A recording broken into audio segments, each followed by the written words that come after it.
Word on the street is that Jay-Z just walked onto a Yankee Stadium stage, torched three of the most sacred rules in Black America inside a single verse, weaponized his own wife as a prop mid-performance, and possibly ended a friendship the entire culture thought was untouchable. And honey, the receipts are so loud, so unhinged, and so brazen, that even the people who have defended Jay-Z for 25 straight years are quietly logging off tonight. Because what allegedly went down under those stadium lights was not a concert. It was a coronation, a coded message, a public execution, and a family portrait, all rolled into one. And Jay-Z sat right in the middle of it, smirking, while his own wife shaved his edges live in front of 50,000 people. Baby, if you thought the Carters were done pulling stunts, pull up a seat, because this one goes so far past strange it lands somewhere between cinematic and cult adjacent. And by the end of this, you're going to understand exactly why the internet is calling this the night Jay-Z stopped being a rapper and became something else entirely. Because let us start where it actually started, and that is with Beyonce. Yes, that Beyonce, the same Beyonce who allegedly does not blink without a strategy, standing behind Jay-Z at Yankee Stadium with a pair of clippers in her hand, calmly lining up her husband's hairline in front of tens of thousands of screaming fans while cameras zoomed in like this, was a scene out of a music video nobody remembered agreeing to. And listen, on the surface, it looks cute. It looks intimate. It looks like a wife loving on her husband. But the second that clip hit the internet, the comment section did not read the room the way Jay-Z and Beyonce wanted them to. Instead, people zoomed all the way in. They started dissecting the angles. They started talking about symbolism. They started dropping words like ritual, offering, spiritual warfare, and honey. That comment section turned into a theology class inside of 45 minutes flat. Now, Kiki is not going to sit here and pretend that a haircut is automatically a summoning. Let us be adults. Sometimes a haircut is just a haircut. But here's where it starts getting sticky. Because when your entire brand for the last decade has been draped in symbolism, when your visuals are stuffed with references that the average person cannot even decode without a research tab open, when you and your wife have been accused of practically every conspiracy under the sun, then no, you do not get to shave your husband's head on a stadium stage and expect the internet to say, "Ah, how sweet." That is not the audience Jay-Z built.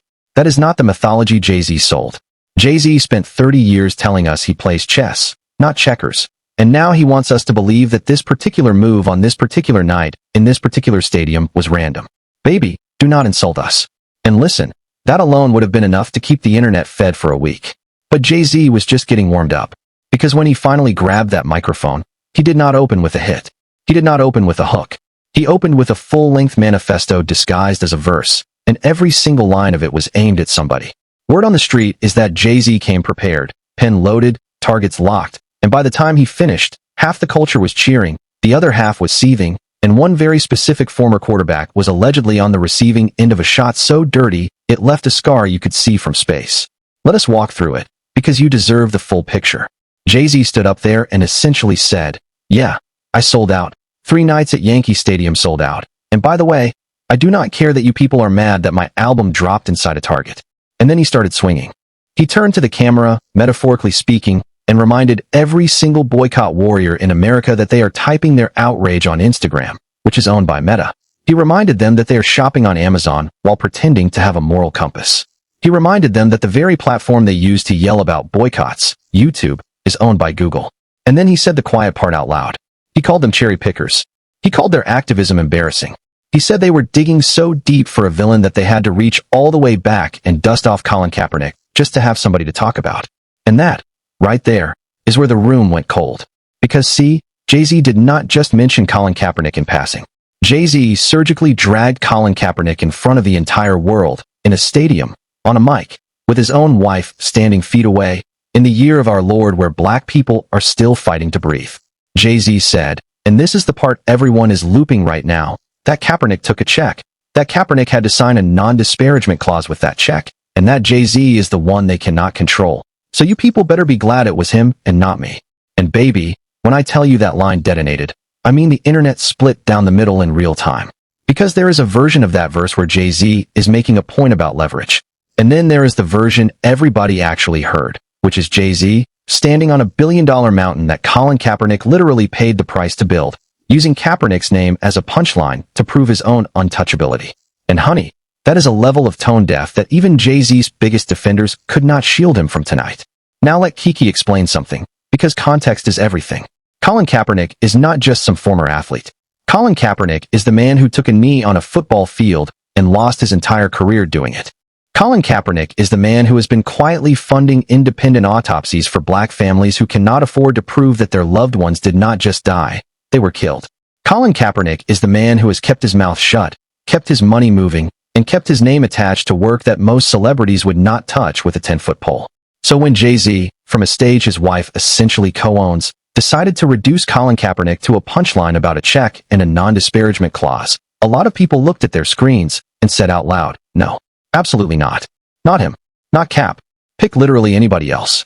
And this is where the whole boycott conversation gets even messier, because Jay-Z is not entirely wrong that people cherry pick.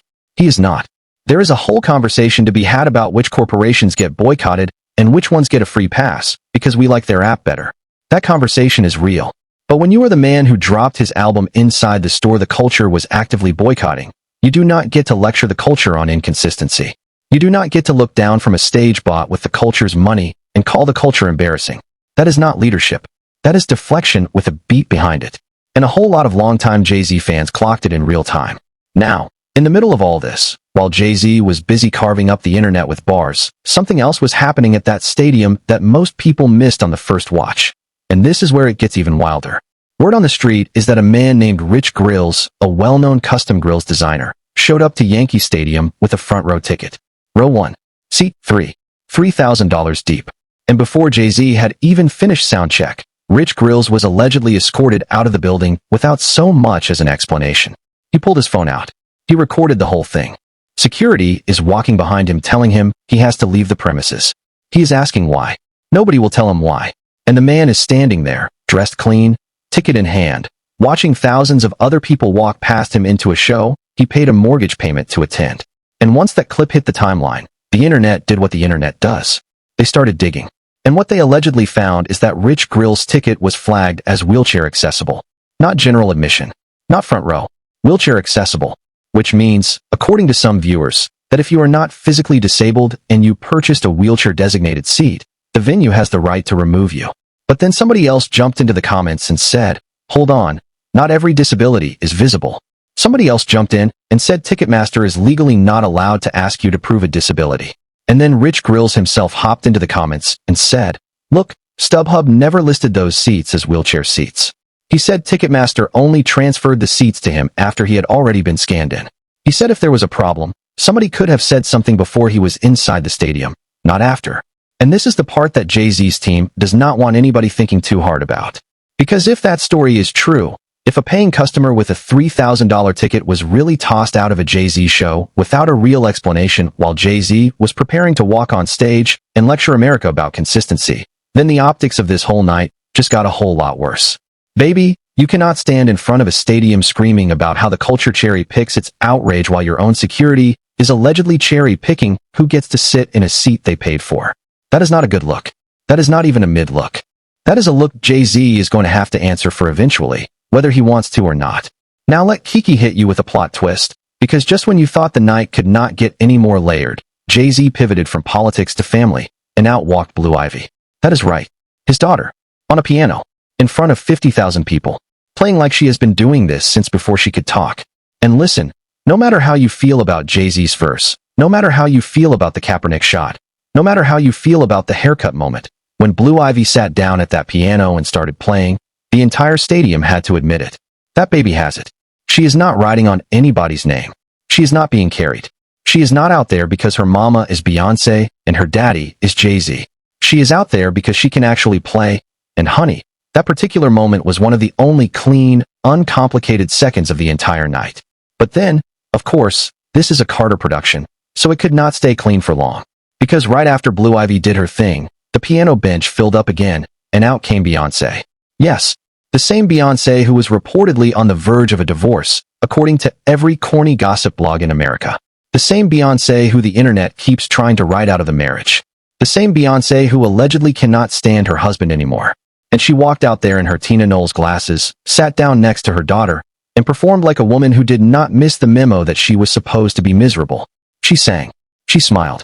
She pressed her forehead against her daughter's. She looked at her husband like he had not just spent the last hour setting the internet on fire. And the entire divorce narrative that this website and that website have been pushing for the last 2 years quietly caught fire and burned down in real time. Now, Kiki is not saying the Carter marriage is perfect. Kiki is not saying there is not tension. Kiki is not saying everything is roses. But what Kiki is saying is that if these two are secretly on the verge of ending things, then they're the greatest actors of this century, because that stage did not look like a marriage in crisis.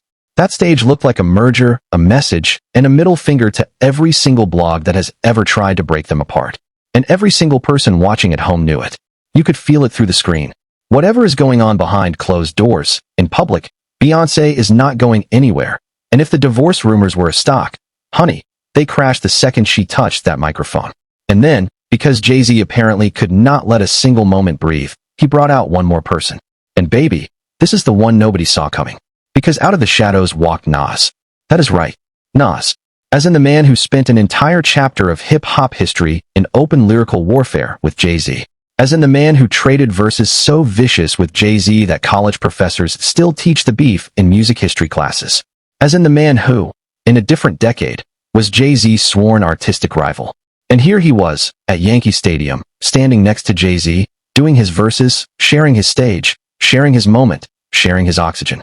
Because Nas and Jay-Z made peace years ago, and every time they hit a stage together, they remind the culture that beef is temporary and business is forever. And that particular Nas cameo was hard. Certified hard. The only thing Kiki wanted to see, and did not get, was Jay-Z jumping in on Nas's verse. Just one bar. Just one.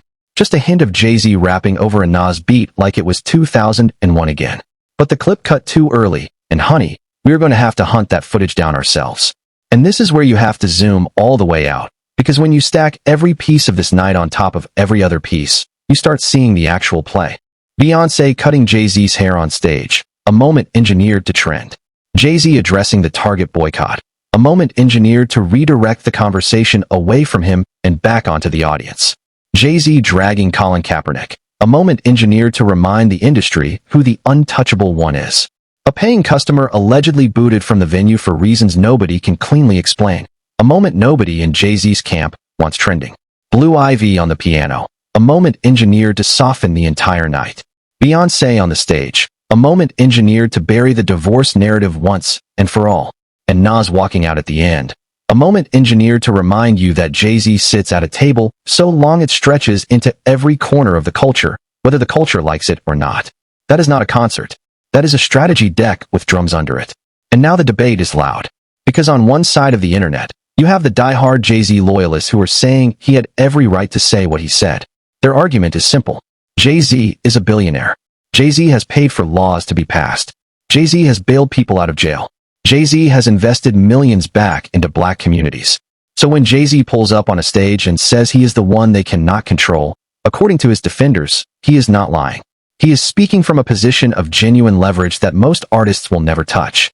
And you cannot fully argue with that math. On paper, the man is exactly who he says he is. On paper, the numbers back him. On paper, he has done things that a lot of louder activists have never done.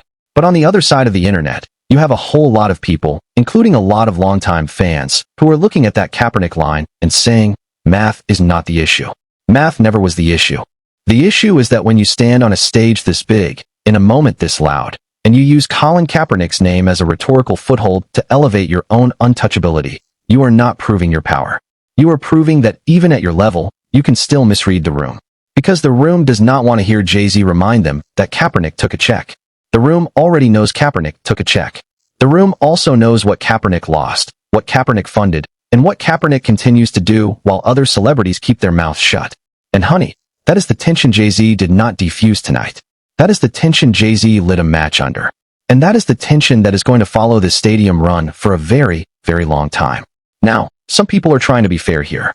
Some people are saying, look, Jay-Z said he was not even mad at Cap. Some people are saying, listen to the whole line.